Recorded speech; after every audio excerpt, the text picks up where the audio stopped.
Okay, picture this. An artist creates just tons of work, right? And people who know art, they really admire him. Mm-hmm. But his stuff, it's like hidden treasure now, scattered everywhere, and most people have barely heard his name. Yeah, it's kind of wild. And when a piece does pop up, it sells fast, and for prices that, well, they make you look twice. That's Bob Camblin for you. A real puzzle. It really makes you wonder, what's the deal with all the art we don't see? And how much do an artist's life choices, the paths they take, actually shape their legacy? Maybe even when they didn't plan it that way. That's exactly what we're getting into today. The whole intriguing case of Bob Camblin. And we've got some really interesting source material to work with. Oh, yeah. What do we got? Well, first off, there's this collection called Bob Camblin Quotes and Other Mysteries. So his own words, his thoughts. Okay, direct from the source. Nice. Then there's a biography, goes into his life story. Plus, we've got bits from something called Bob Camblin and Complete Works. Gives us some early bio stuff, a look at his beginnings. And complete works with a W. Oh. Yeah, with a W. Seems fitting somehow.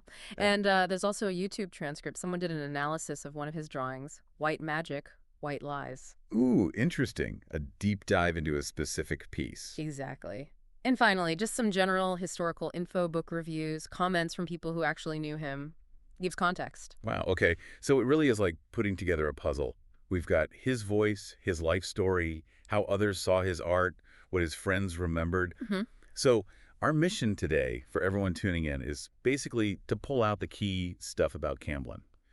His ideas about art, how his style changed over the years, the themes that keep popping up. Yeah, trying to find those little aha moments maybe about creativity, how we see things, the whole role of the artist, which can be pretty enigmatic. Totally. Okay, let's dive in. Where should we start? Maybe with his core beliefs. What comes through in those quotes? Yeah, definitely. One thing that jumps out right away is this fascination with bridging. Well, worlds that seem far apart, like science and magic. Science and magic, how so? He talks about looking for a bright gray using common sense. It's like he didn't want an either. He wanted this vibrant middle space. Right, where logic and wonder could kind of meet. Exactly. A luminous balance, not just some dull compromise. He actually says he wants to enjoy miracles on both sides of science and magic. Huh. So grounding yourself in common sense actually helps you see the miracles. Yeah. That's kind of cool. Yeah. And then there's his big emphasis on intuition. He calls the sixth sense being, without a doubt, Not just a hunch, then. A real certainty. a deep inner knowing, which, fits with this idea that runs through his work. Trust yourself, trust your gut feeling. And nature, too, right? He talks about surrendering to nature. Yes. Find something in nature that completes you and then surrender. It's not giving up. It's more like finding harmony by letting go, connecting. And his view of art itself seemed to change over time. Oh, definitely. He noted how art for art's sake has become art for life's sake, or art for my sake, or art for survival's sake. Wow. That's a big shift. From just aesthetics to something essential, like breathing. Pretty much. It's art becoming vital, not just decorative, giving meaning, maybe sustenance. That resonates with a lot of modern art, moving beyond just beauty. Exactly. And then there's this really interesting idea he had about stepping off the train of thought. Off the train of thought. Yeah. Like, stop thinking so hard. Sort of. To find a deeper power, even true laughter. It's like getting beyond just the logical step-by-step thinking. And tapping into something more intuitive. Yeah. Subconscious. Yeah, maybe like meditation or something. It connects to another thing he said. Bending is not bowing.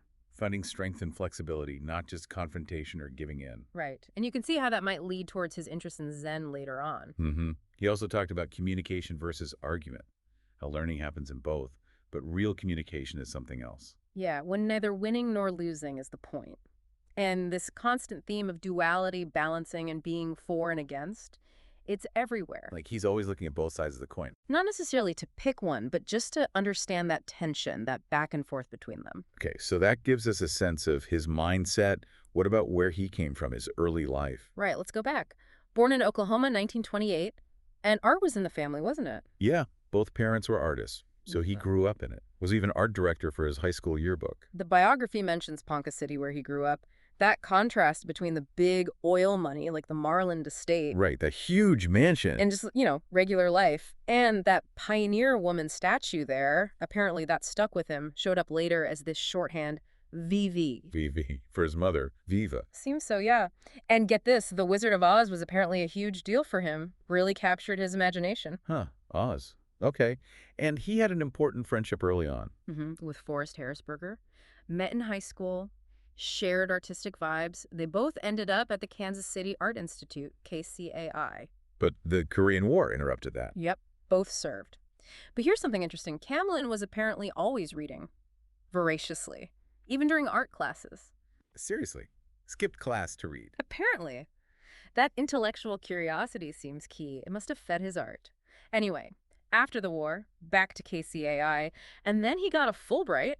To Italy. That sounds like a game changer. Totally. He was blown away by the old masters, naturally, the Yeah. Uffizi Gallery, but also, maybe surprisingly, the Capuchin catacombs in Palermo. The catacombs with the Yeah. preserved bodies. Yeah, he called them mummies, said the images haunted him. It's fascinating, right? That early brush with masterpieces and the macabre. You can definitely see how that might plant seeds for later themes. Death, regeneration. Exactly. A clear line from that experience to his later work. The bio also mentions his Birth of Venus painting had a reference to KPFT radio in Houston, so always mixing things up. Okay, so he's got this background, these intense experiences.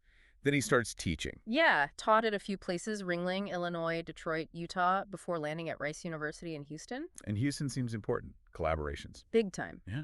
Became close friends with Earl Staley and Joe Tate. They shared a studio, B&E Productions. B&E Bob and Earl. Presumably. And they put on these kind of weird, cool events, the tattoo show, Joe Tate's backyard, the camping show. Sounds very experimental, not your typical gallery stuff. Definitely challenging the norms, more about the process, the happening. Then he walks away from it, leaves teaching in '76. That seems drastic. It does. Maybe that art for survival's sake quote comes back in here. A need for something more direct. Maybe academia felt stifling. Could be. The bio mentions some disillusionment and something called holding firm, some rogue construction project. Yeah, sounds like he had a rebellious streak. Eventually that collaborative group broke up and he got a smaller studio. And Earl Staley had that great description of it, like a wizard's den. And Camblin had this Mr. Peanut persona. Right. Mr. Peanut. It paints such a picture, doesn't it? Yeah. Whimsical, maybe a bit eccentric, alongside this really serious art. What do you make of that, the Mr. Peanut thing? Eh. A mask? Playfulness? Maybe a bit of both. A way to mess with expectations. He even signed work as Mr. Peanut, or just anonymous sometimes, adding layers of mystery. So after Houston, he moved around more. Yeah, Oregon, then Louisiana, and seems like he became more private in his later years, less contact with the Houston crowd. Okay, let's shift to the art itself then. How did his style change through all this? Started with abstract impressionism? That was the starting point, yeah. But then he developed this really unique style, Mouches Volantes, with Nancy Giordano. Mouches volantes. Floating flies. What did it look like? Dots and dashes, basically. Used in a way that creates optical effects, makes the image seem to shimmer or vibrate, kind of like Escher or Dali playing with perception. So the viewer's eye is doing some of the work. Exactly. Your brain is actively involved. And before that, his drawing style often included corrections, bits of gouache, pasted paper, like in The Descent from the Cross. It suggests he wasn't afraid to show the process, the changes. Absolutely layers. Then in the 60s, he was mixing influences like Hugo van der Goes and Goya, even used paper to make things look older. But the '70s sound like a really key period, metamorphosis. Yeah, big time. Birth, death, rebirth. And these images started appearing again and again. Puppets, scarecrows, skulls, murky water. Sounds intense. Yeah. Influences mentioned were Freud, de Chirico, Grunewald. Kazantzakis, Günter Grass, too. A real mix. He even said viewers needed to bring their own Gestalt psychologist to his work. Like looking at clouds and seeing shapes. Your mind fills in the gaps. Pretty much, yeah. He gives you the pieces, you make the connections, and the text in his paintings. That's interesting, too. How so? It wasn't just explaining the picture. Not always. Sometimes it was like clues. Other times it felt deliberately disconnected. Again, pushing you to trust what you see, not just what you read. And the data problems, the traps in the drawings. Yeah. Ways to deliberately trip you up, maybe? Make you slow down, question what you're looking at. Not just passive viewing. You wanted active engagement. And that ambition to remake Goya in 20th century terms. That tells you a lot. It really does. The scale of his thinking, the intensity. Okay, so styles change, techniques evolve. But what about the big ideas, the recurring themes? That YouTube analysis of white magic, white lies sounds useful here. Oh, absolutely. It really digs into that title, The Duality. white magic, white lies. And the drawing itself mirrors that, right? A light figure, a shadowed face. Representing inner conflict, the search for self. Exactly. Unspoken stuff, wanting comfort, but also needing to wake up. The analysis suggests it's about embracing both light and shadow. Not trying to get rid of the darkness. Right, and vulnerability being a strength. Finding that balance between, say, inspiration and that nagging inner critic we all have. It's not about escaping fear, but letting it move through you. That's the idea, which loops back to his quote about balancing resistance and submission. It's about holding the tension. Mm-hmm. And the book review you mentioned, it called his art Questions Disguised as Images. Yeah, I love that description. And it talks about paradoxes, traps that don't trap, things that disappear but weren't meant to be lost. Highlighting motifs like traps, fear, time, things we do to ourselves. And illusions reminding us everything changes. But also stillness, is that being stuck? Or finding peace? It could be either. And then the Zen connection comes up again, and the I Ching. Mm-hmm. The foreword to one book links him to Zen ideas, intuition, how everything's connected, cycles of life, focusing on direct experience. Not just thinking about it, but feeling it. Active contemplation. Right. And the review mentions everyday enlightenment, finding wonder in the ordinary, maybe even the absurd, accepting impermanence. And ultimately, his art as a mirror for looking inwards. That seems key. Prompting self-inquiry, making us ask the questions. It's less about him giving answers, more about triggering our own process. So he wasn't aiming for easy interpretations. He wanted to make people think, feel, question. Seems that way. Which brings us to his legacy.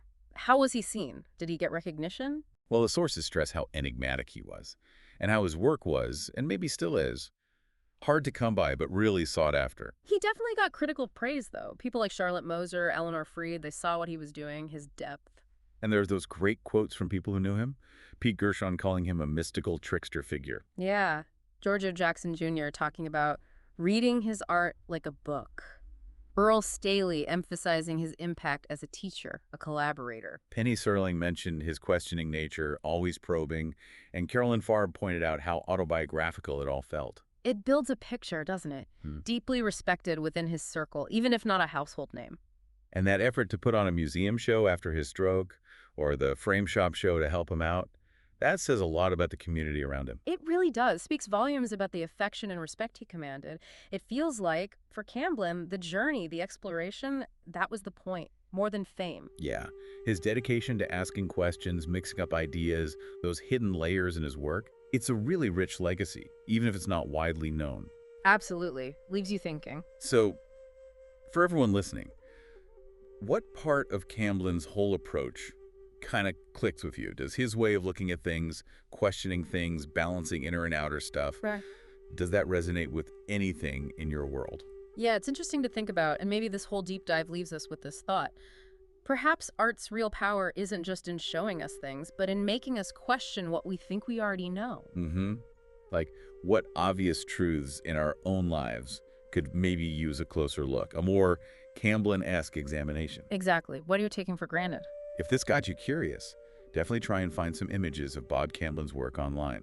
Seeing it is key. Oh, for sure. And maybe explore some related ideas, Zen art, Dadaism's playfulness, surrealism, or the artists he looked up to, like a Goya or Grunewald. Yeah, plenty more to uncover. The deep dive doesn't have to end here.